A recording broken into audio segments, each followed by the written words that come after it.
오늘은 요한복음 6장 51절에서 59절 말씀으로 예수님을 먹고 마시는 자라는 제목으로 은혜를 나누고자 하는데요. 이렇게 말씀을 읽다 보면 하나님은 저와 여러분들을 결코 연약하게 만드시지 않는다라는 거예요. 무슨 말이냐면 우리가 신앙생활을 하다 보면 골리앗을 만날 때도 있고요.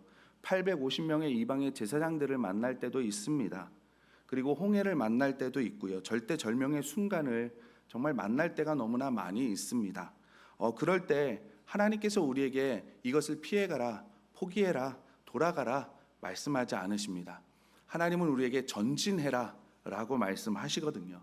근데 우리가 그 일들을 맞닥뜨리면 그게 결코 쉬운 일은 아니라는 것을 우리가 경험적으로 아실 겁니다. 그게 결코 쉽지는 않아요. 그런데 하나님은 전진하라고 말씀하시고요. 그리고 믿음의 선진들은 그렇게 전진해서 승리하는 것을 우리가 말씀을 보게 됩니다.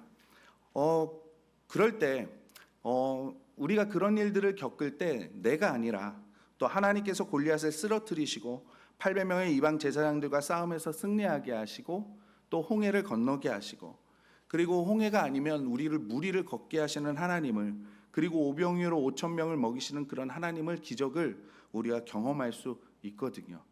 저번 주에 저희가 점심 식사를 하다가 저희 목장 성도님께서 아이를 이렇게 안고 걸어봐라 하는 거를 봤습니다. 그러니까 아이가 뒤뚱뒤뚱 이렇게 걸어가더라고요.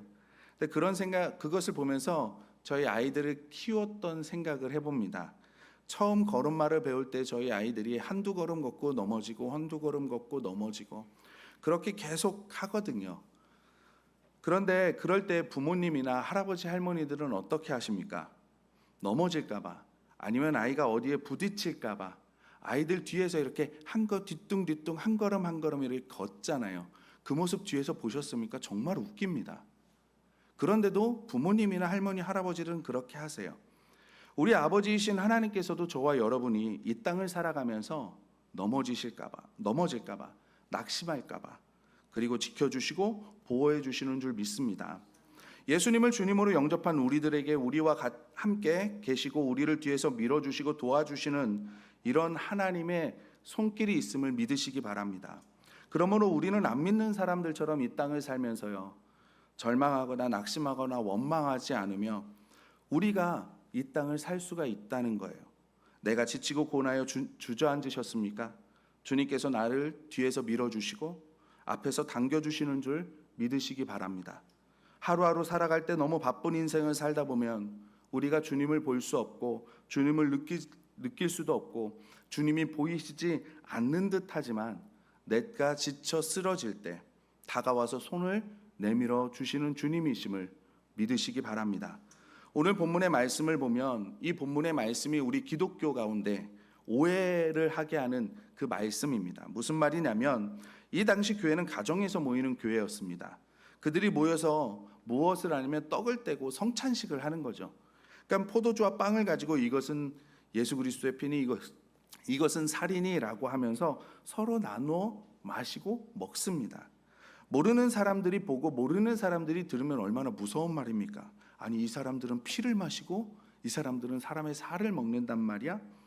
더군다나 유대인들은 어떻게 생각을 하냐면 피 안에는 생명이 있다고 하나님께서 말씀하셨기 때문에 피를 결코 가까이 하지 않았습니다. 그런데 그들이 듣기에 그들은 피를 마시고 살을 먹는다? 그래서 초대교회는요 예수 믿는 사람들이 사람을 잡아먹는다는 오해를 받기도 하였습니다. 그런데 왜 예수님은 이 오해가 많을 이 말씀을 하셨을까? 우리가 이 땅을 살면서 예수 그리스도가 그만큼 중요하다라는 거예요. 우리의 삶에서 예수님이 절대적으로 필요하다는 말씀입니다. 그리고 우리가 아무리 배불리 먹고 다음날 되면 다시 배고프고 또 매일매일 음식을 먹고 우리가 살아가는 것처럼 매일매일 주님의 말씀, 주님을 먹고 마셔야 한다는 말씀입니다. 예수님께서 이것을 강조하기 위해서 나를 먹고 마셔야 된다라고 말씀하신 거예요. 그리고 우리는 살기 위해서 이 땅을 우리는 그리스도인으로 살기 위해서 매일매일 주님을 먹고 마셔야 되는 줄 믿습니다. 주님의 영향력 안에 들어오셔야 돼요. 사람은 혼자 살 수 있는 존재가 아니라는 거예요. 육적으로 우리가 채워진다고 끝입니까? 좋은 차를 산다고? 내가 좋은 집에서 산다고? 내가 좋은 옷을 입는다고? 여러분, 행복하고 복된 삶이고 가치 있는 삶이 됩니까? 아니잖아요. 우리가 경험으로 우리가 알고 있잖아요. 하나님께서 사람을 영적인 존재로 창조하셨기 때문에요. 인간으로서의 삶, 하나님의 자녀로의 삶, 예수님이 없으면 우리는 결코 살 수가 없습니다. 요즘 얼마나 많은 사람들이 가치 있는 삶, 인간으로서의 삶을 포기하고 노예처럼 살아가는지 모릅니다. 일의 노예가 돼요. 저도 가끔 이렇게 기도합니다. 하나님, 내가 하나님의 부르심을 받아 하나님의 종이 됐는데 내가 이것을 일로 하다가 끝나지 않게 해주십시오. 기도하거든요. 왜 그러냐면 저도 막 하다 보면 이게 일이 될 때가 있어요. 나도 모르게. 지식의 노예가 됩니다. 물질의 노예가 돼요. 권력과 명예의 노예가 되는 사람들을 많이 봅니다. 요즘은 핸드폰의 노예가 되는 것 같아요. 가족들하고 식사하러 가실 때 다 핸드폰 보시죠. 대화 안 하고. 연인들을 보면 카페에 가면 연인들이 와요. 그리고 주문을 하고 딱 자리에 앉는 순간 핸드폰을 보고 아무 말도 안 합니다. 요즘은 다 이거에 빠져 있어요. 하나님이 아닌 것들의 노예가 되어 살아가는 사람들이 이 땅에 얼마나 많은지 모릅니다. 하나님께서 우리에게 원하는 삶은요, 기쁨이 있는 삶입니다. 찬송이 있는 삶입니다. 남을 섬기는 삶이고요. 남을 사랑하며 사는 삶입니다. 인간으로서의 존재 목적을 선취하며 사는 삶이에요. 이것이 하나님이 우리를 위해서 예비해 놓으신 삶인 줄 믿습니다. 그런데 이런 삶을 살기에는 우리가 너무 연약한 존재거든요. 그래서 우리에게 주님을 먹고 마시게 하시는 겁니다. 우리의 이런 유한함에서 벗어나서 하나님이 가지신 그 무한함에 동참하고 능력의 삶, 사람의 삶, 사랑의 삶, 기적의 삶을 살기를 원하시는 것이 하나님이 저와 여러분을 향한 뜻이라는 거예요. 인간의 유한함에서 벗어나 하나님의 무한함에 동참하는 것, 나의 한정된 지혜에서 벗어나서 하나님의 완전하신 그 지혜의 삶을 사는 것, 내 사람의 한계성에서 벗어나서, 그리고 내가 내 힘으로 사랑할 수 없는 사람, 그 사람을 용서하고 사랑할 수 있는 게 뭡니까? 하나님의 사랑의 옷을 입어서 사랑하는 것. 내가 할 수 없는 것을 하나님께서 내 삶 가운데 역사하셔서 하나님만이 하실 수 있는 일을 내가 감당하며 이 땅을 살아가는 것. 그게 하나님이 저와 여러분을 향한 뜻이라는 거예요. 그러므로 우리가 이러한 삶을 살기 위해서는 우리가 예수님을 매일 먹고 마셔야 된다는 겁니다. 그래서 예수님이 이 말씀을 하시는 거예요. 그래서 오늘 본문 말씀을 통해서 우리가 두 가지를 살펴보고자 합니다. 첫 번째는 예수님의 피를 마시라는 거예요. 고린도전서 11장 25절을 보면 식후에 또한 그와 같이 잔을 가지시고 이르시되 이 잔은 내 피로 세운 새 언약이라 주님이 말씀하십니다. 주님의 피를 마신다는 거, 예수님께서 우리를 위하여 피 흘리고 돌아가셔서 이루어 놓으신 이 속죄에 저와 여러분이 참여한다는 뜻입니다. 그래서 매일매일 그리스도의 피를 마신다는 거, 예수님의 피를 마신다는 거, 내가 매일매일 속죄의 삶, 회개의 삶을 살아야 된다라는 거예요. 그래서 우리가 정말 예수님을 먹고 마시는 삶을 살기를 원하시면 저와 여러분이 하루하루 회개의 삶을 살아야 합니다. 물론 우리가 예수님을 주님으로 영접할 때 우리는 그 순간에 우리의 모든 죄는 용서함을 받고요. 그 다음에 우리는 하나님 앞에 의롭다함을 입습니다. 저와 여러분은 의의 옷을 입었어요. 그래서 지금도 우리는 주님 앞에 서면 주님이 우리를 의롭다 하십니다. 그런데 이 부분에 너무나 강조하다 보니까 우리가 점점 회개에 대해서는 약해져 가는 것 같아요. 우리가 목욕을 한 다음에 손도 씻고 세수도 하고 양치도 하는 것처럼 목욕 한 번 했다고 씻지 않고 지내는 사람이 있습니까? 없어요. 새가족 훈련 받으신 분들은 알겠지만 예수님을 영접하여 이룬 구원이 있습니다. 그러나 예수님을 영접한 다음에 이 땅에서 우리가 살아가면서 이루어야 할 구원도 있거든요. 그 이루어 가야 할 구원의 중요한 부분이 바로 이 회개라는 거예요. 왜 이렇게 제가 회개를 강조하냐? 이 죄라는 것이 언제든지 하나님과 우리 사이를 가로막기 때문에 그렇습니다. 여러분에게 죄책감을 주기 위해서가 아니라 이 죄라는 것이 하나님과 우리의 관계를 깨기 때문에 그래요. 하나님과 우리 사이를 가로막는 것이 거짓말, 부정, 남들에게 피해를 주는 거, 남들을 때리는 거, 살인하는 거, 이런 것이라고 우리는 죄를 여기에만 국한되게 생각을 하는데요. 죄는요, 하나님과 우리 사이의 관계가 멀어지면서 생겨나는 모습들입니다. 수요 예배 때 제가 일화를 말씀드렸잖아요. 개똥을 밟고 냄새가 나는 거예요. 아무리 내가 돌아다녀도 이 냄새는 없어지지 않습니다. 손을 씻는다고 세수한다고 없어지지 않아요. 향수를 뿌린다고 없어지지 않습니다. 내 신발에 묻은 이 개똥을 없애야 되거든요. 성경은 우리에게 분명히 말해요. 이사야서 59장 2절에 제가 새 번역으로 한번 읽어드리겠습니다. 오직 너희 죄악이 너희와 너희의 하나님 사이를 갈라놓았고 너희의 죄 때문에 주께서 너희에게서 얼굴을 돌리셔서 너희의 말을 듣지 않으실 뿐이다. 여러분, 우리가 이 땅을 살면서 하나님의 지혜와 능력과 사랑이 저와 여러분을 채우고 우리를 통하여서 주변으로 흘러가야 되는데, 죄라는 것이 하나님과 우리 사이를 딱 막아놓고 흐르지 못하게 하는 거예요. 제가 집에서 샤워를 하다 보면 샤워기의 물줄기가 약해질 때가 있습니다. 그러면 제가 뭐 하냐면 샤워기를 분해를 해요. 그리고 물이 나오는 그 조그만 구멍을 솔로 닦아냅니다. 그러면 그 구멍 사이사이에 끼어있던 작은 찌꺼기들이 씻겨가면서 다시 물줄기가 세지거든요.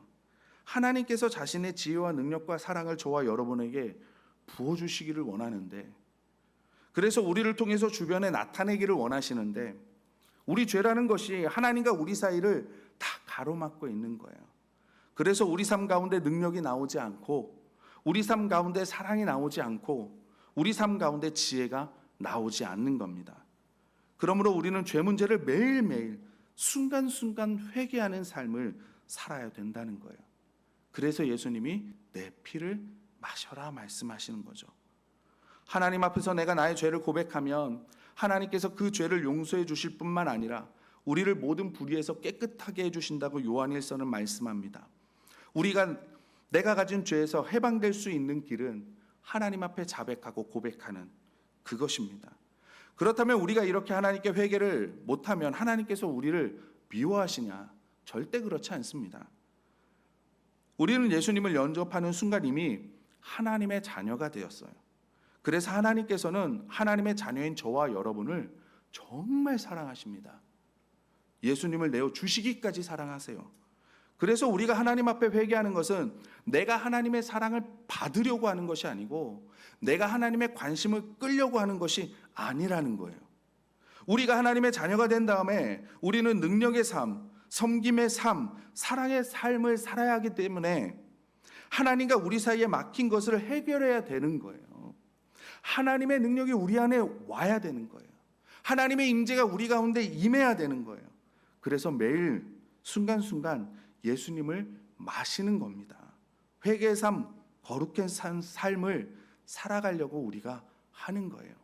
저와 여러분은 정말 매일매일 주님의 피를 마시는 삶을 사시기를 주님의 이름으로 소원합니다. 두 번째는 예수님의 살을 먹어야 된다는 겁니다. 무슨 말이냐면 하나님의 영향력 안에 들어오라는 거예요. 사람은 음식을 먹어야 힘을 얻죠. 옛 어르신들이 밥심으로 산다고 이야기를 해요. 근데 나이가 들어보니까 물론 젊지만 정말 그런 것 같아요. 밥심으로 사는 것 같습니다. 근데 우리의 영적인 힘도요, 이 그리스도를 먹음으로 힘을 얻어야 되거든요. 그래서 매일매일 예수님의 살을 먹는다는 것은 뭐냐면 매일매일 주님이 주시는 그 힘을 의지해서 사는 것을 말하는 겁니다. 어떤 사람에게 어려움이 생기고 힘든 일이 생겼을 때 내가 그것을 못 봐요. 너무나 안타까운 마음에 주님, 내가 어떻게 해야 될지 모르겠습니다. 내가 저 사람을 어떻게 위로해야 될까요? 어떤 말로 위로해야 될까요? 라고 우리가 주님 앞에 나아가는 거. 내가 관계가 불편한 사람이 있어요. 그런데 말씀 중에 내가 사랑해야 되는구나, 하나님이 사랑하라고 말씀하시는구나, 이런 말씀이 들 때 하나님, 나는 저 사람을 사랑할 능력이 없습니다. 그렇지만 하나님께서 사랑하라고 말씀하시니 하나님, 내가 사랑할 수 있도록 주님의 사랑으로 나를 채워주십시오. 내가 이 사랑이 흘러가게 해주십시오. 우리가 이렇게 하나님 앞에 서는 거, 순간순간 주님께 도움을 청하는 이런 삶이 예수님의 살을 날마다 먹는 삶입니다. 예수님을 처음 영접하고 솔직히 하나님의 자녀로 산다는 거 우리 살아봤잖아요. 녹록지 않거든요. 그러나 하루하루 하나님의 자녀로 살아내다 보면요, 어느 순간 예전에는 힘들었던 것이 지금은 자연스럽게 되는 것을 우리가 경험하잖아요. 이제는 내 능력으로, 내 지혜로, 내 사랑으로 살아가는 것이 아니라 이쯤 되면 내가 이제는 전능하신 하나님의 엄청난 그 능력과 지혜와 사랑으로 살아가는구나. 그분의 사랑과 그분의 능력과 그분의 지혜의 통로가 되어 살아가게 되는 것. 그래서 갈라디아서 2장 20절에 바울이 이렇게 고백을 합니다. 내가 그리스도와 함께 십자가에 못 박혔나니 그런즉 이제는 내가 사는 것이 아니요 오직 내 안에 그리스도께서 사신 것이라. 이제 내가 육체 가운데 사는 것은 나를 사랑하사 나를 위하여 자기 자신을 버리신 하나님의 아들을 믿는 믿음 안에서 사는 것이라. 예수님께서도 예수님을 먹고 마시는 삶을 이렇게 묘사했습니다. 우리 56절 말씀입니다. 56절 말씀 우리 다 같이 한번 읽어보도록 하겠습니다. 56절 말씀입니다. 시작. 내 살을 먹고 내 피를 마시는 자는 내 안에 거하고 나도 그의 안에 거하나니. 그래요. 원하고 바라고 기도합니다라는 찬양 아시죠? 그 후렴 가사가 어떻게 됩니까? 하나님의 꿈이 나의 비전이 되고 예수님의 성품이 나의 인격이 되고 성령님의 권능이 나의 능력이 되고, 그러니까 이제 주님의 소원이 나의 소원이 되는 거예요. 주님의 기쁨이 나의 기쁨이 되는 겁니다. 주님의 원하심이 나의 원하심이 되고 주님의 능력이 나의 능력이 되었고, 내가 주 안에 거하고 주님께서 내 안에 거하는 삶, 이것이 저와 여러분이 그리스도를 먹고 마실 때 된다는 거예요. 우리 예수님은 저와 여러분을 예수님과 같은 삶을 살 수 있게 하셨습니다. 우리 힘으로 되지 않습니다. 그렇지만 우리 안에 계신 예수님께서 우리가 예수님을 먹고 마실 때 우리도 그리스도와 같은 삶을 살 수 있게 해주실 줄 믿습니다. 하나님께서 우리를 이 땅에 보내실 때 이 세상에 이리저리 끌리고 이 세상에서 허덕허덕거리며 그런 삶을 살라고 보내시지 않으셨습니다. 걱정과 근심, 고민하면서 이 땅을 살라고 우리를 창조하지 않으셨습니다. 우리는 이 세상 속에서 세상에 끌려다니는 삶이 아니라 세상에 속하였지만 세상을 변화시키는 삶, 어두운 세상을 비추는 삶, 맛있는 곳에 소금이 되어서 다시 맛을 내게 하는 삶, 하나님의 지혜와 하나님의 사랑과 하나님의 능력이 나타나는 삶을 살라고 하나님께서 저와 여러분을 창조하신 줄 믿습니다. 그러나 우리가 죄로 인하여서 이런 능력을 다 잊어버렸기 때문에 하나님께서는 예수님을 세상에 보내셔서 죽음을 이기시게 하시고 부활하게 하시고, 우리가 예수님을 주님으로 영접하게 되면 예수님께서 저와 여러분 안에 사셔서 우리가 할 수 없는 것을 할 수 있게 하시고, 우리가 알 수 없는 것을 알게 하시고, 우리가 사랑할 수 없는 사람을 사랑할 수 있게 해주시는 줄 믿습니다. 이것이 바로 예수 그리스도를 먹고 마시는 삶입니다. 사랑하는 우리 성도 여러분, 이런 복된 삶을 사시기를 주님의 이름으로 간절히 부탁드립니다.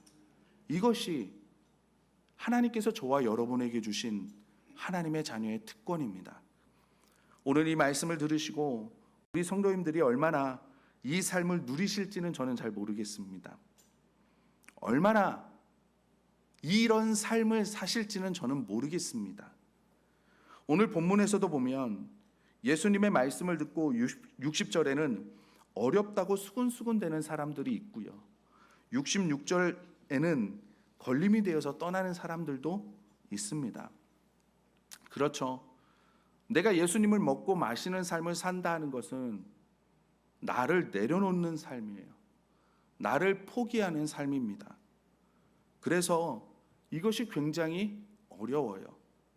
처음에는 그러나 어려움이 있을 수 있다는 것을 알기 때문에 이런 결단을 내가 감당할 수 없어서 떠나는 사람들도 예수님 시대에도 있었습니다. 그러나 분명한 것은 이들과 다른 결정을 하는 사람들이 있었어요. 예수님이 가는 이들을 보시고 제자들에게 물어보십니다. 너희도 가려느냐? 자신을 따르는 많은 이들 돌아서는 것을 보시면서 제자들에게 물어보시는 그 예수님의 모습, 자신을 왕이라고 세우면서, 자신을 메시아라고 세우면서 그렇게 따라왔는데 내 피를 마시고 내 살을 먹으라라고 얘기했을 때 나를 내려놓을 수 없어서 돌아가는 그들을 보면서 너희들도 나를 떠나느냐? 라고 물어보시는 그 예수님의 모습. 그럴 때 베드로가 대답을 합니다. 시몬 베드로가 대답하되 주여 영생의 말씀이 주께 있사오니 우리가 누구에게로 가오리이까? 우리가 주는 하나님의 거룩하신 자인 줄 믿고 알았사옵나이다. 아멘. 베드로는 예수님에게 영생이 있고 예수님은 거룩하신 분이시라는 것을 알았습니다. 그래서 많은 사람들이 떠나는 그때 주님 곁에 머물러 있을 수 있었습니다. 우리가 알다시피 베드로는 또 한 번 실수를 하죠. 그 십자가 앞에서. 그러나 주님이 다시 부르실 때 다시 주님 앞에 서고 많은 어려움과 많은 고통 가운데 있었지만 그는 자신을 내려놓습니다. 그리고 그를 통해서 많은 영혼들이 구원함을 얻습니다. 저는 우리 성도님들이 베드로처럼 끝까지 예수 그리스도를 쫓는 예수님의 제자가 되시기를 간절히 소원합니다. 신앙생활을 하면서 우리에게 의문도 생길 때가 있습니다. 낙심할 때도 있습니다. 좌절할 때도 있습니다. 원망도 생기죠. 그러나 사랑하는 성도 여러분, 그렇더라도 저와 여러분 예수님을 버릴 수 없잖아요. 포기할 수 없잖아요. 하나님께서 우리에게 능력의 삶을 약속하셨습니다. 지금 절망 가운데 있으시면 딛고 일어서시기 바랍니다. 시험 받고 계시면 극복하시기 바랍니다. 의심이 계시면 떨쳐버리시기 바랍니다. 그리고 다시 전진하시기를 바랍니다. 그런데 이건 내 힘으로 되지 않습니다. 예수 그리스도를 먹고 마실 때 가능합니다. 예수 믿는 것이 그렇게 쉽지는 않습니다. 그러나 쉽지 않은 것은 하나님께서 우리에게 능력의 삶을 허락하시는데 인색하신 것이 아니라 우리가 예수님을 날마다 먹고 마시는 것에 인색하기 때문에 그렇지 않나 생각되어집니다. 우리가 매일매일 예수님의 피를 마시고 살을 먹어서 우리가 인간으로서의 한계를 벗어나서 지혜의 삶, 능력의 삶, 사랑의 삶을 사시는 성도님이 되시기를 예수 그리스도의 이름으로 소원합니다.